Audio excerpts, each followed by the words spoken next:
On my 60th birthday there were no warm wishes, no joyful celebrations, just chaos. My husband Robert saw me as a nuisance and my son Daniel cared only about money. They didn't even bother to save me a single bite of the cake I had made with my own hands. And when I finally said the words, "I want a divorce," they laughed. Which city are you watching from? Drop it in the comments. And hey, make sure you watch till the end. Something's going to happen that you won't see coming. You're 60, Mom. No savings, no retirement fund. Where could you possibly go? They thought I would back down. But in the end, not only did I divorce Robert, but I also claimed what was rightfully mine. With my best friend Liz, I embarked on a brand new life. I hit the road, filmed short videos, and unexpectedly became an online sensation, earning more money than they had in a lifetime. And as for Robert, who once believed I couldn't survive without him, he ended up sick and alone. As for Daniel, the son who had shown me nothing but indifference, he was stunned when he found out how much I was making, but by then all he could do was regret. They said I'd come to regret my decision. But here I stand on the side of the highway, the sun warm on my face, the wind whipping through my hair, carrying nothing but freedom. 60? So what? My life is only just beginning. Mom, you're 60. Why are you talking about divorce? Can't you just live out the rest of your life in peace? I sat silently on the couch, staring at the wreckage around me. Broken dishes, toppled chairs, remnants of the birthday cake I had so carefully prepared. Daniel stood before me, seething. If you divorce Dad, what will Emily's family think of me? Can't you stop being so selfish? Selfish? I had been gone for 7 hours today. Not once had my husband or my son called to check on me. In the bitter December wind of San Francisco, my coatless body had shivered from the cold. And now that I was back, was I met with concern? No, only blame. Mom, you ran away from home over a stupid birthday party? Dad and I ate the meal you cooked, didn't we? What more do you want?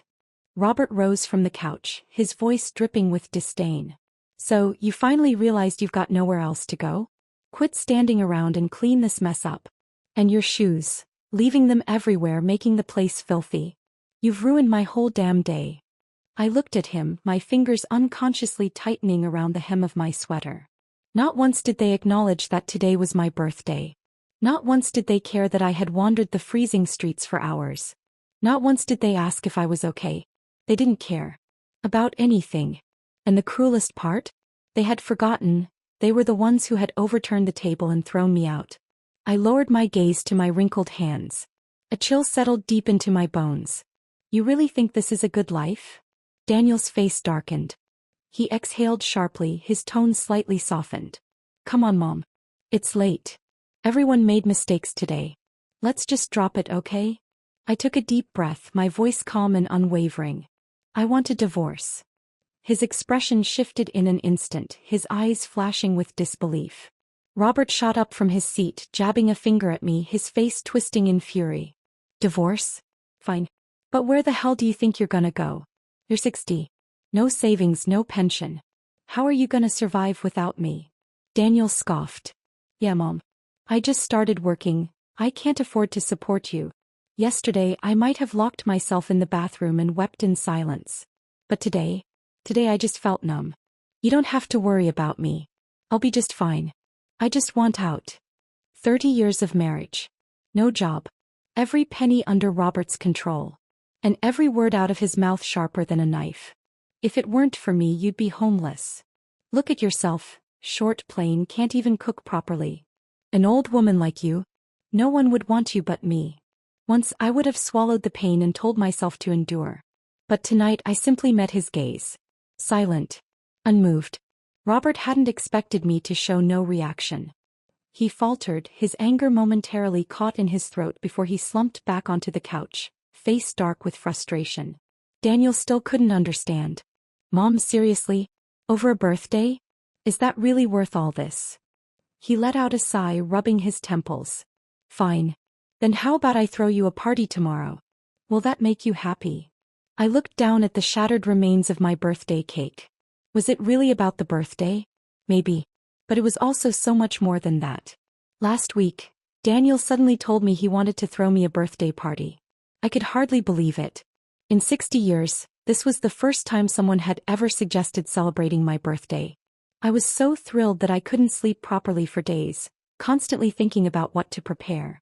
I started looking up recipes 3 days in advance, planning to make something special. I didn't want to disappoint my son. When my best friend Liz heard about it, she called me, her voice full of confusion. "Wait, you're making the food yourself for your own birthday party?" I couldn't help but laugh. Should I ask Robert and Daniel to cook? Those two have never stepped foot in the kitchen. If I relied on them, it would probably be more trouble than just doing it myself. Liz wouldn't let it go. Then why not eat out? What kind of birthday person has to cook for themselves? I sighed. We're not as well off as you guys. Daniel's getting married soon. Everything costs money. I'm a 60-year-old woman.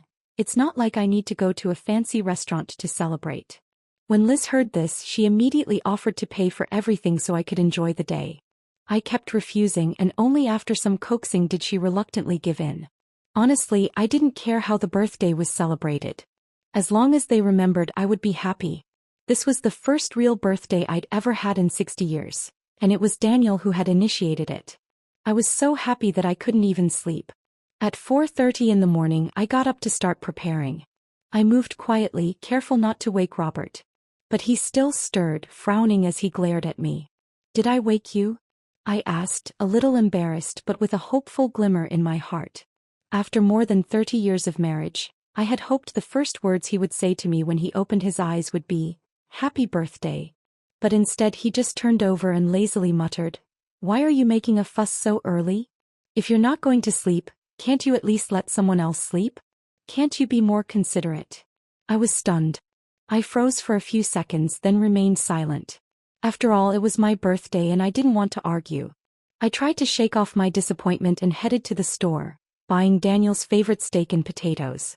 I worked non-stop from morning till noon, turning the house into a warm and tidy place. By 11, Daniel finally returned home. As soon as I heard the door unlock, I quickly removed my apron and rushed to greet him. I wondered if he'd come through the door holding a gift saying, "Mom, happy birthday." But his hands were empty. Just yesterday, he had posted several photos of earrings on social media and asked in the comments, "Which pair do you think would be good for Mom?" A chill ran through me and my smile froze. Daniel noticed my expression and furrowed his brows. "What's wrong, Mom? Don't you look happy to see your son?" I forced a smile. "Of course I'm happy. Why wouldn't I be?" But I couldn't help myself and asked, "Aren't you going to give me a gift for my birthday? I saw you asking people yesterday which earrings would be best for Mom." He actually laughed.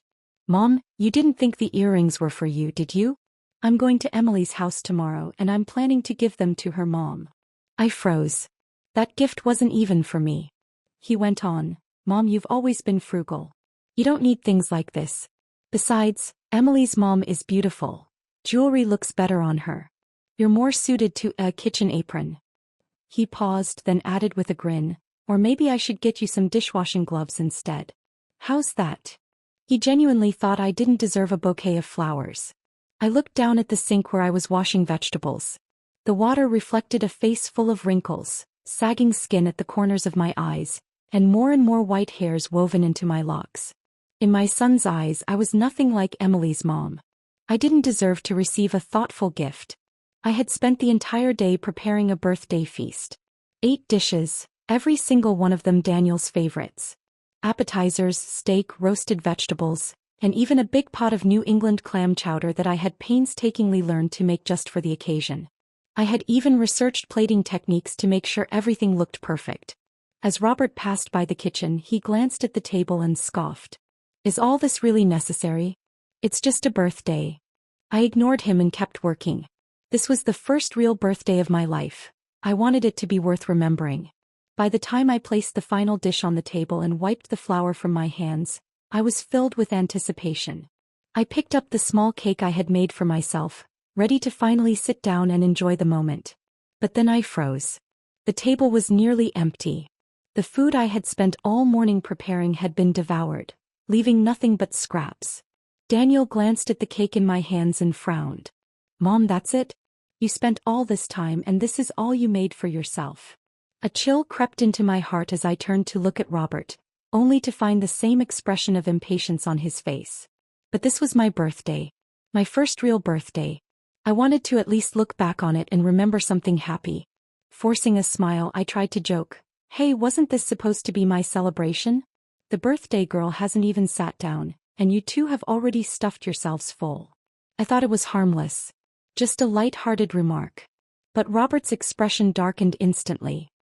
He slammed his fork onto the table and glared at me. What the hell is that supposed to mean? Daniel hardly comes home and now you're saying he shouldn't eat. I was stunned. I quickly tried to explain. I was just joking. But Robert's voice only grew louder, his tone dripping with anger. Joking? 60 years old and still running your mouth without thinking. How can someone be this stupid their whole damn life? His words were like a dull knife, pressing deep into my chest. I opened my mouth but nothing came out. Helplessly I turned to Daniel. He simply waved a hand dismissively. Forget it, Dad. It's Mom's birthday. Let's not argue. Robert fell into an uneasy silence, his expression still cold. The only sound left in the room was the clinking of utensils against plates. Lowering my gaze, I picked up my fork and tried to take a bite of my cake. But then Daniel spoke again. Mom, where's that emerald bracelet? The one Grandma left you. I hesitated, my hand trembling slightly around the fork. Daniel's eyes locked onto mine, a hint of urgency in his gaze. I've looked for it a few times but couldn't find it. Bring it out, Mom. That thing's valuable. It'd sell for a good price. My grip on the fork tightened. Daniel didn't notice my expression. If anything, his excitement only grew. Mom, do you even realize how much emeralds are worth right now? Their market price has skyrocketed. If I sell that bracelet and you and Dad chip in a little more, I can finally buy a house. Emily's family has been pressuring me about it. Once I get the place, we can get married. He grinned, his eyes gleaming with calculation. Her parents are professors, Mom. They're rich. I need to show them I'm serious. I listened to him talk, my fork absent-mindedly stabbing at my cake. The once perfectly shaped slice crumbled into pieces. Every word out of his mouth reeked of greed. Of entitlement. I barely recognized him. Lifting my head, I looked him straight in the eyes and asked, my voice soft, So, you didn't come back to celebrate my birthday. You came back for the bracelet. Daniel's smile faltered. Just for a second. Mom, how could you say that? I came all this way to celebrate with you and now you're doubting my intentions? I wouldn't have asked if I wasn't in a tough spot. Robert let out a low chuckle from the side. Helen, you're his mother. What's the point of hoarding things? Shouldn't you help your son? Why are you being so selfish? But it wasn't about the bracelet. It was about the person who gave it to me. That bracelet was the only gift I had ever received in my life. I was born into a family where daughters were nothing but burdens. In their eyes, I was an inconvenience, a mistake. I only survived because my grandmother would secretly ration her food and slip it to me when no one was watching. The night before she passed away, she must have sensed something. She pulled me aside, taking me up to the attic where she dug out a worn cloth pouch. Her frail, trembling hands pressed a vintage gold bracelet, set with an emerald, into my palm. She whispered, No one in this family will ever truly have your back. Hide this. One day you'll need it. She was the only person who had ever truly cared for me. Then I married Robert. And I knew I had nothing in this house. So I hid the bracelet away, deep in a flour tin in the kitchen. No one else ever stepped foot in there. Until today. I stared at Daniel, my voice barely a whisper. How did you find out about the bracelet? He shrugged nonchalantly as if it were nothing. I saw your chat history on your phone. He said it so casually, like it was his right to go through my personal belongings. His tone was light, even with a hint of mockery. Mom, what are you hiding? What's there between you and Dad that you can't talk about? Do you even care about this family? My heart sank. My eyes began to sting with the threat of tears. I spoke slowly, forcing myself to sound calm. I gave the bracelet to a friend for authentication. It wasn't a lie. I had discussed it with Liz. Daniel's face immediately darkened. His fists clenched and without warning he grabbed a cup from the table and threw it violently to the ground. What do you mean by that? You don't want to give it to me, is that it? I placed the fork down, my voice unwavering. Yes. The bracelet was no longer in my hands, but more importantly, I didn't want to give it to him. At 35 years old, this was the first time I had refused him. Fury overtook him. He flipped the entire table. The sound of crashing plates echoed through the room. The cake splattered onto the floor and wine soaked into the tablecloth. I shouldn't have come back to celebrate your birthday, he yelled. I treat you like a mother and you treat me like this? I didn't respond.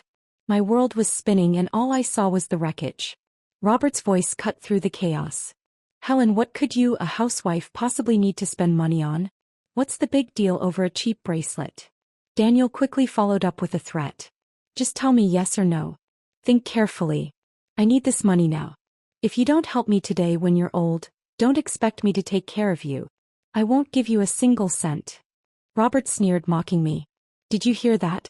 A poor old woman with no retirement savings daring to argue with her son.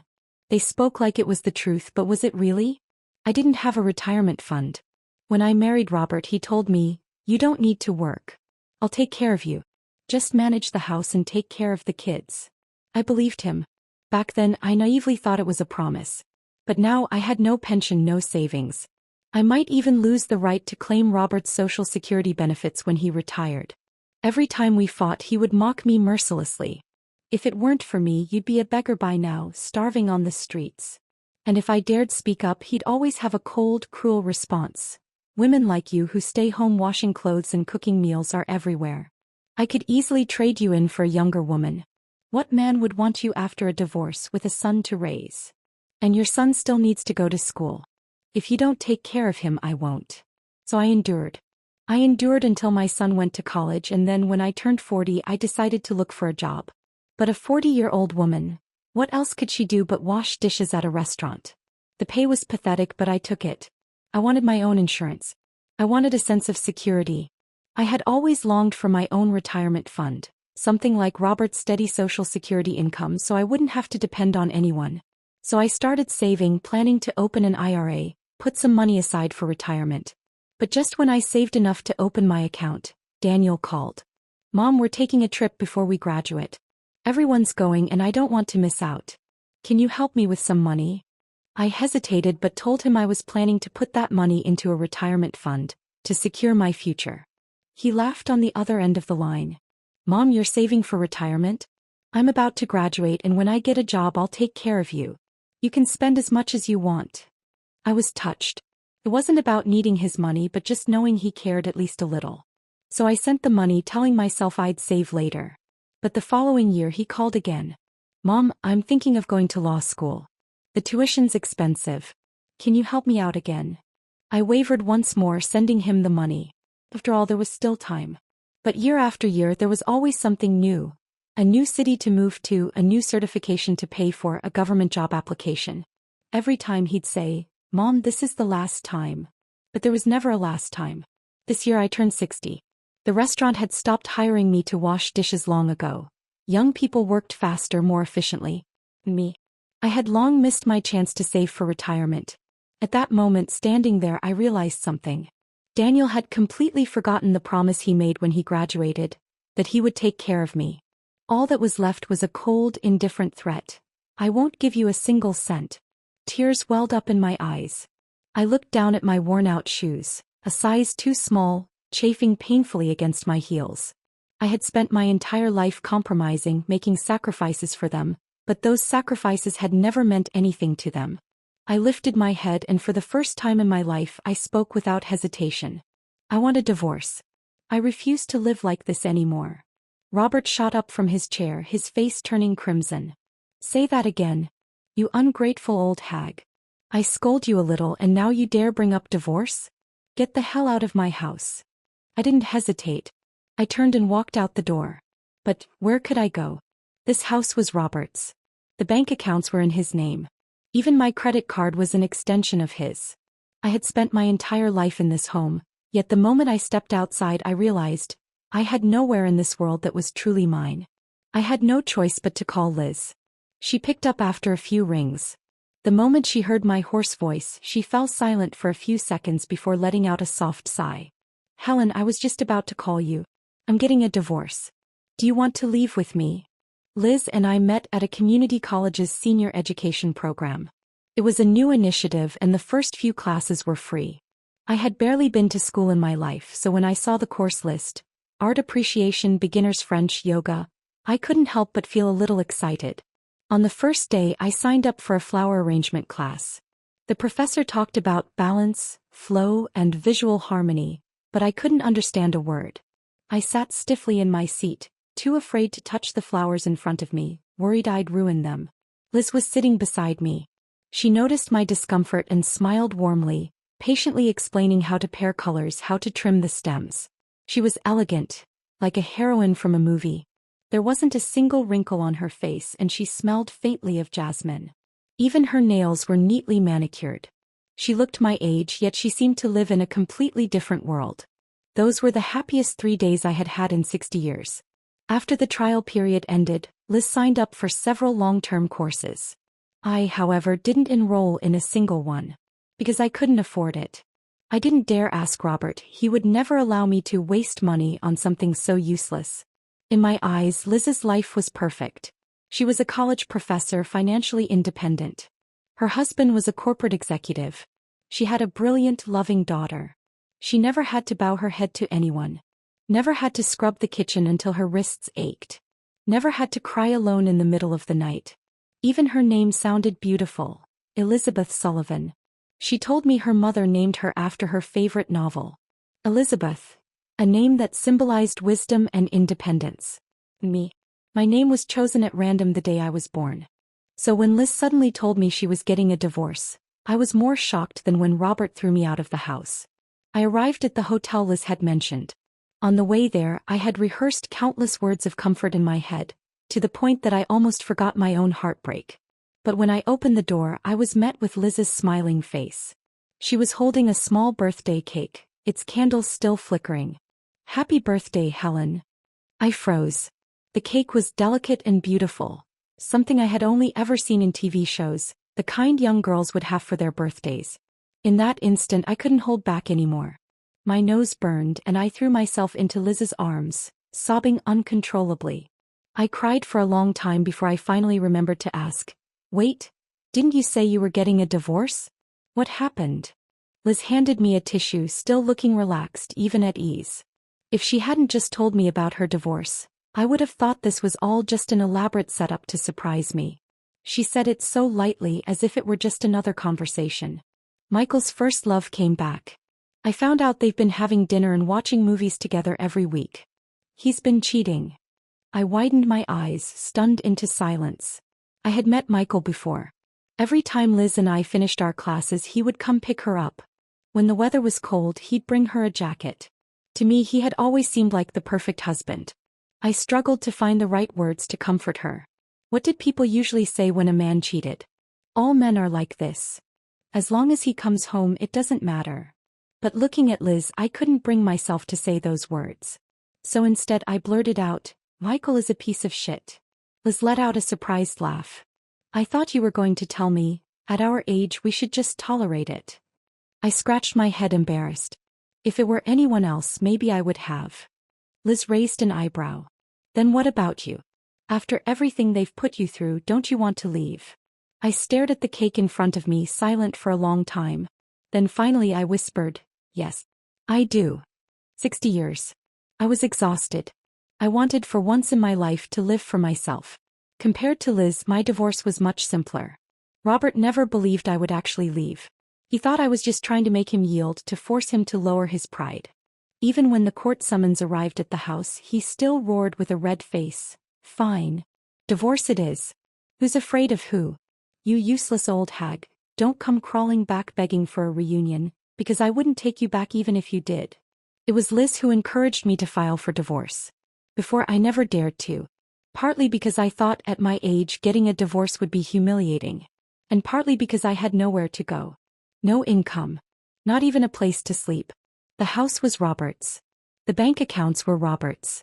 The retirement fund was Robert's. I had nothing. If I left, how would I survive? But Liz told me I was wrong.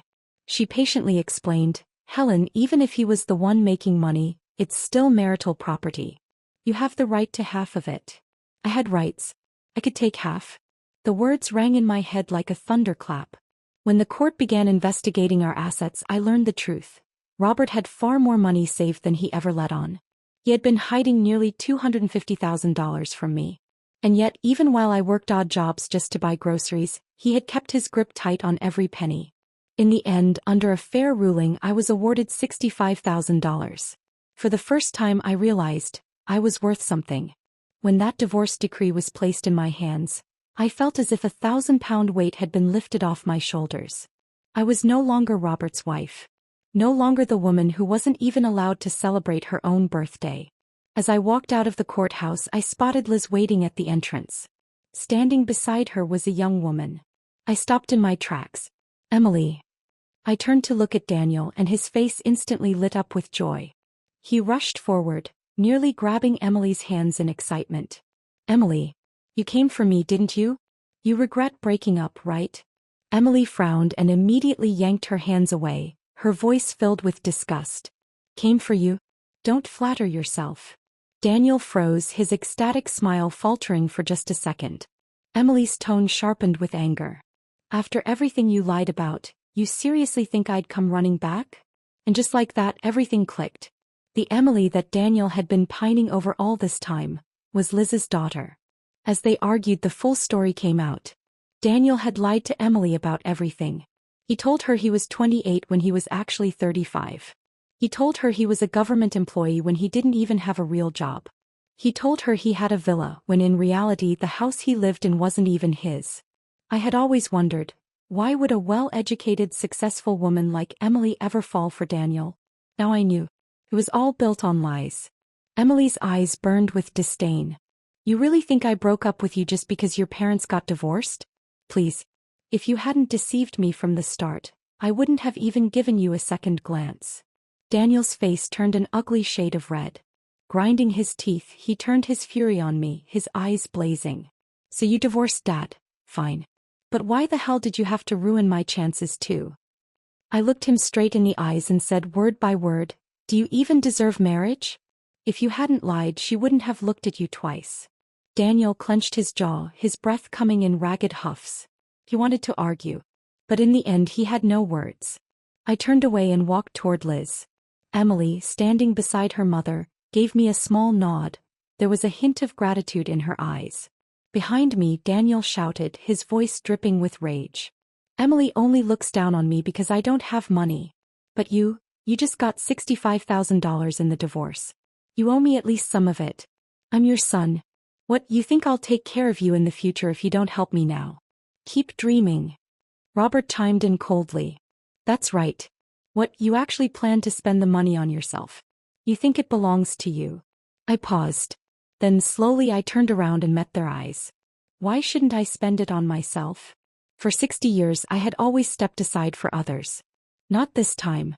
I turned and walked out the doors. Behind me, Robert's voice erupted in fury, his composure finally cracking. "Helen, just wait and see. You'll regret this. You won't have a good ending." I didn't turn back. I just kept walking, leaving him with nothing but my back. The first thing I did after my divorce was walk into the Department of Public Records and apply for a name change. When I was born, my father had casually picked a name, Helen. It was as ordinary as a name could be. A name that faded into the background just like I had in my own life. As a child, teachers always remembered me last. At my younger brother's birthday parties, I was always the one carrying trays, never the one being celebrated. Helen was invisible. A presence so insignificant it was almost non-existent. But now, I refused to be invisible any longer. My marriage was over.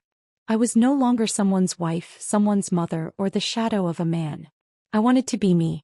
When Liz found out I was changing my name, she was more excited than I was. She dug through history books, determined to find me the perfect name. In the end, she picked one. Eleanor. She smiled at me, her voice warm. Eleanor means wisdom, resilience, and independence. Your life starts today. I held the new ID in my hands, staring at the name printed on it.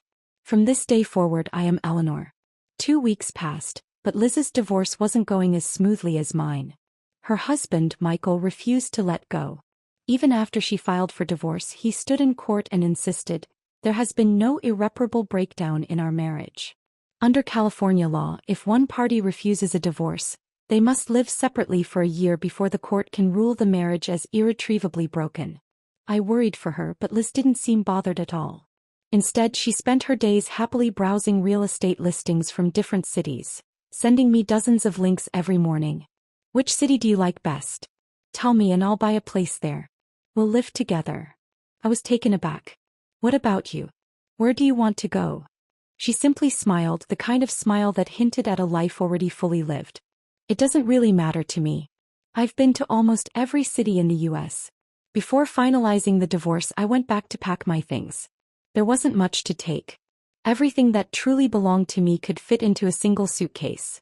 Maybe not even that. But as I sorted through the remnants of my life, I stumbled upon something unexpected.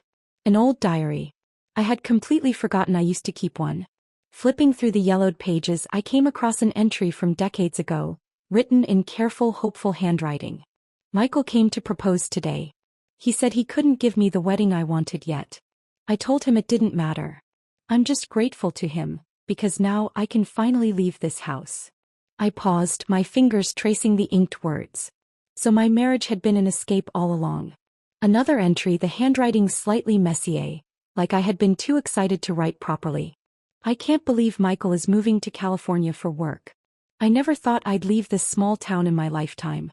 I hope, one day I can see more of the world.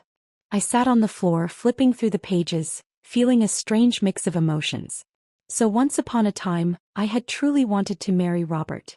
And once upon a time, my biggest dream had been to travel. To see the world beyond my small, suffocating town. But somewhere along the way I had forgotten all of it. That night I told Liz, I don't want to settle down just yet. I spent the first half of my life stuck in that small town. Even when I moved to the city, my world still revolved around my husband and son. My world has always been too small. I want to see what's out there. A few days later, Liz called me, her voice brimming with excitement. Eleanor, I bought a camping van. Let's go on a road trip. Liz was always ahead of the curve. As we traveled, she taught me how to film videos and document our journey. She even helped me set up a social media account, The Runaway Diaries. Every day I recorded pieces of my new life. I never expected that someone like me would be adored by thousands of young people. They flooded the comments under my videos. You two are living the dream. Meanwhile, I'm stuck in my soul-crushing job. When I turn 60, I want to be just like you. Now this is what life should be. Restarting life at 60, I'm so jealous. I didn't always understand the slang they used, but I liked the phrase restarting life. Of course, not every restart was smooth. For example, Michael still refused to let go. He kept watching our videos, and every so often he'd send Liz flowers or even show up at our destinations, standing outside our hotel apologizing earnestly. He swore he'd cut off his first love, begged her for another chance. Liz didn't even spare him a glance. Then there was Daniel. He still called me. But he never asked how I was doing. Instead he asked, Mom, you must be making a lot of money from those videos, right? And then came the sob story. Dad's a mess without you. He forgets to take his blood pressure meds and now he's had a stroke. He's paralyzed. And what did that have to do with me? I hung up and blocked his number. Daniel wasn't wrong about one thing though. I was making money. A lot of money. A year ago, I never would have believed that I'd achieve financial freedom at 60. Life was funny that way. I had spent decades living like a servant, hesitant to even buy myself a nice dress. Now I was driving across the country in an RV, making more money than Robert had in his entire lifetime. If I had known back then that 60 was the real golden age of life, I never would have wasted my youth on them. In every city we visited, Emily, Liz's daughter, would send us local food recommendations and sightseeing spots. When she had time, she even flew out to join us. Or we'd video call her while sipping coffee, chatting about everything and nothing. One day I sighed, Liz, you're so lucky to have such a wonderful daughter. Emily grinned at me through the screen. Don't be jealous, Eleanor. I'm your daughter too. I paused then laughed. A year passed in the blink of an eye. Michael finally gave in. Under Liz's persistence and Emily's firm insistence, he agreed to the divorce. That day we stood outside the courthouse, Liz holding the final papers. She exhaled deeply as if releasing the weight of decades of shackles. She turned to me suddenly and said, Eleanor, I've made a decision. I'm going abroad. I blinked. Where to? She smiled. France. I was surprised. She had met Michael in France. You're not still holding on to him, are you? I asked. Liz shook her head. Of course not. A soft glow filled her eyes. I just want to revisit my younger self. I studied in France for years, made so many friends. They're all in their 60s now too. If I don't go now, I might never see them again. I was happy for her. Then I hope you have an amazing time and reunite with everyone you want to see. Liz sighed. I thought you'd be upset. That you'd blame me for leaving you behind. I smiled gently. How could I? You were the one who taught me, once you've found yourself, you'll never truly be abandoned. She laughed, her eyes glistening. Maybe you can visit me. Once you finish your road trip across the US, fly to France and visit an old friend. I nodded. Maybe I will. Then you better start learning French, Eleanor. Emily says I don't need to. As long as I know how to gesture, I'll be fine. France is full of Americans anyway. We looked at each other and burst into laughter. The journey continues. Life is still fresh and new,